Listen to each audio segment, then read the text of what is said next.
Greetings, boys and girls. I am Jack Dion from Xeon Entertainment, and today we have another reaction video that was requested by Dayanara V. They wanted 21 Pilots, but mostly an interview with Tyler, so the one I don't know as much, so hey, this seems reasonable. Let's just play and see what we get. So first, hi. Hi. How are you? I'm good. How are you? I'm okay, thank you. Okay. Do you recall the first record that you bought? It's the first record I ever bought. Yeah. Whew. I remember the first tape I ever bought, actually. Like a cassette tape. Do you know what that is? I'm old enough to remember. Okay, good. It was by a band called DC Talk, and I don't know if you know who they are, but it was my first piece of music I ever bought, and I ate that stuff up. And what made you buy this specific tape? My dad was coaching basketball for a bunch of high schoolers, and I was just a little elementary school kid, and they were all listening to this band, and I wanted to listen with them because when you're in elementary school, nothing's cooler than a high schooler. So I bought the cassette. And did this instill in you the desire to make music? Or No, not at all, actually. I didn't even think about writing music. So if you think about it, I bought the cassette when I was in first grade. Mm-hmm. I didn't start playing music until I was in 11th grade, so 10 years later. But you're a self-taught musician. What then made you pick up the piano and other instruments? What made me pick up an instrument? I guess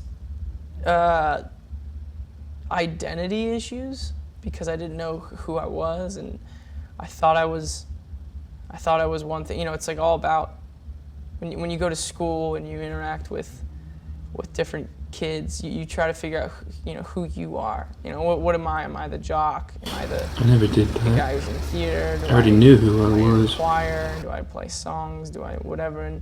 And I was really drawn to something different than what I was in high school.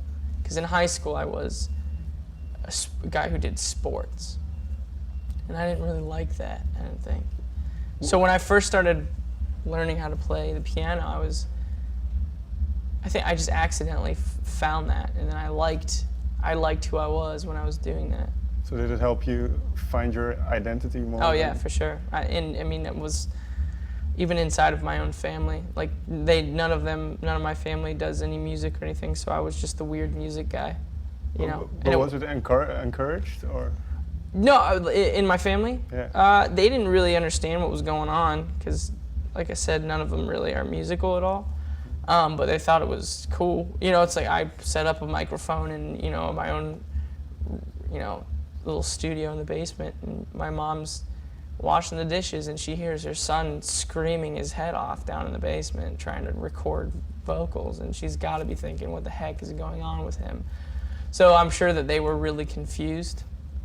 But now I'm in a different country getting interviewed by you because of the stupid songs that I wrote in my basement. So. Fair enough. Do you still have those recordings, those very first recordings? Yes, Did you ever listen to them? Yeah, I have some of the first recordings I've ever done still on my computer, and I guard those with my life because I don't want anyone to ever hear them. You know, it's pretty ridiculous. You know, you look in your iTunes library, and I have just like tons and tons of songs labeled Tyler Joseph because that was my name, and I figured that was what I should call the person who's writing the songs. And now it looks ridiculous to see my name just copied over and over and over again because of all the weird songs I wrote in the past. Yeah, you're not going to hear those. But something must have compelled you to keep them.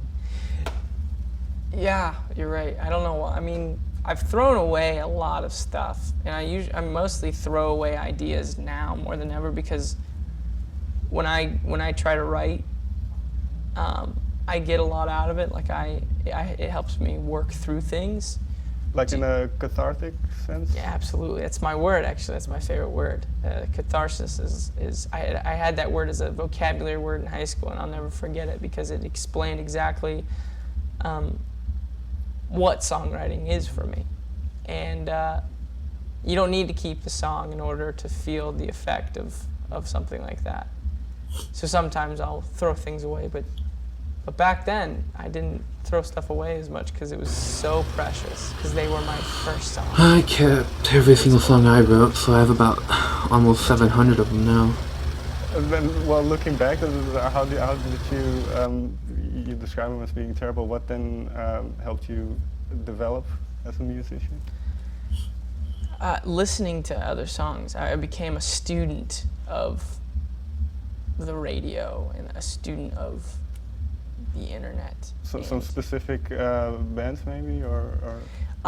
Specifically, no. I think that I took different things from different bands. You know, there's an aspect of my live performance that I've taken from dozens of different performers. There's an aspect of the way that I deliver a vocal on a track that I take from 6 other people who record in the studio. There's an aspect of my songwriting that I couldn't even begin to talk about. Only 2 or 3 bands that influenced me, and it's not even fair for me to even talk about just 2 of them, you know. So I like to not even mention it. It's just so it's many. More not certain bands, but certain elements that exist in a lot of bands, in a lot of music, and then compile them and make it your own. Yeah, there's what most musicians do, anyways. For example, something that's influenced me. There's a song, and I don't want to like throw everything onto this one band, but there's a song by the Killers.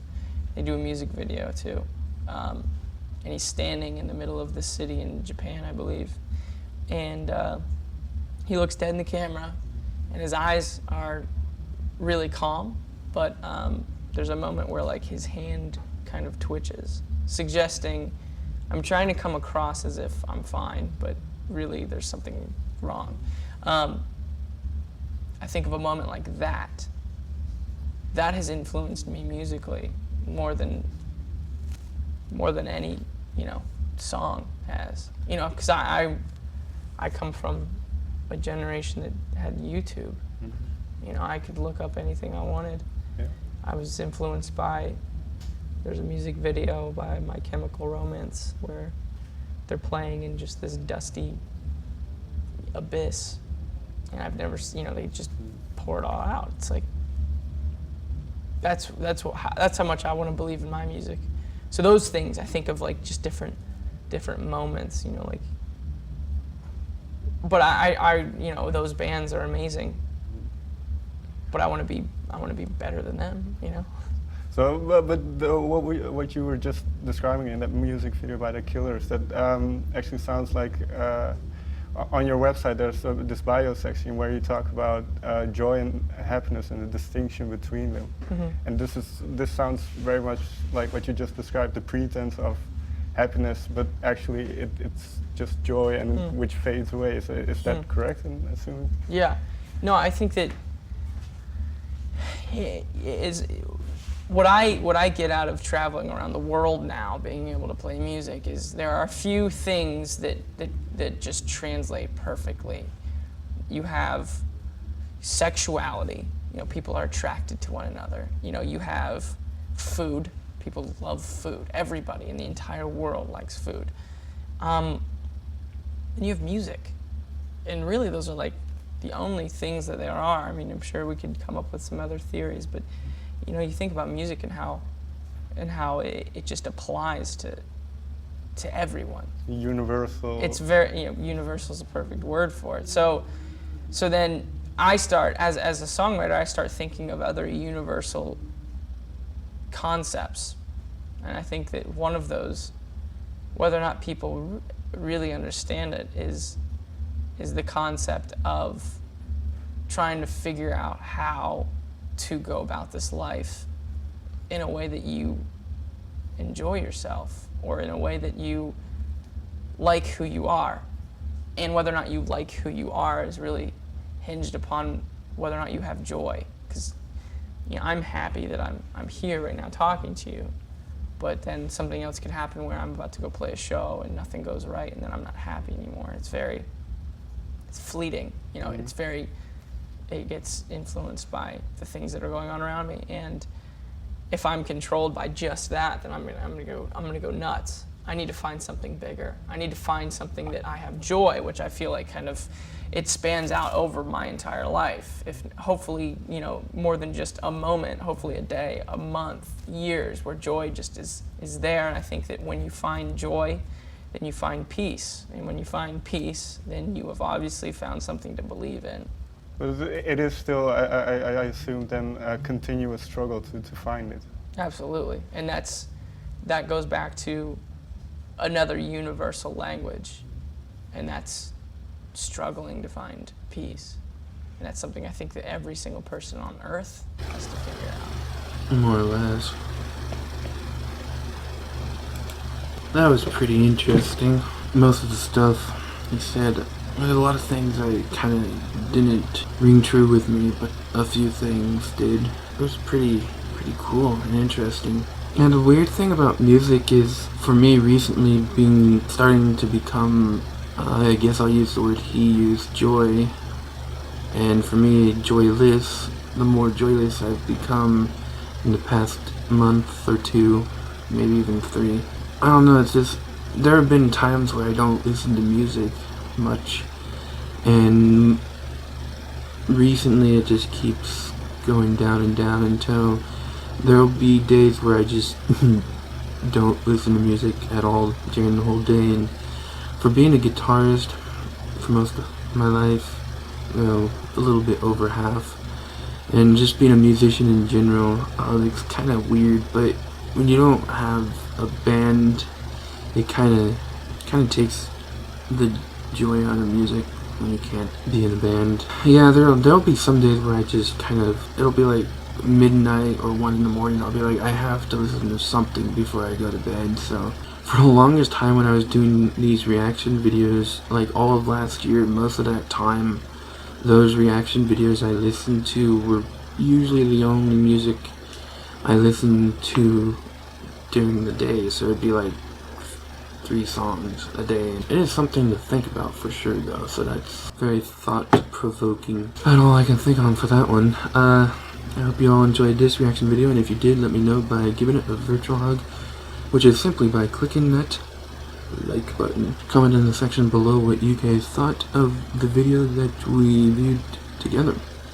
And also in the description you will find a link to my Facebook, which is the only social media that I use currently, but I do have Twitter, but I do not really like to use it. But if I get enough people saying, hey, we want you to use Twitter because we only use Twitter or whatever, I'll start using that as well. And subscribe if you like me and what I do and the videos I make. It would be greatly appreciated. I love y'all. Peace to you. And stay safe.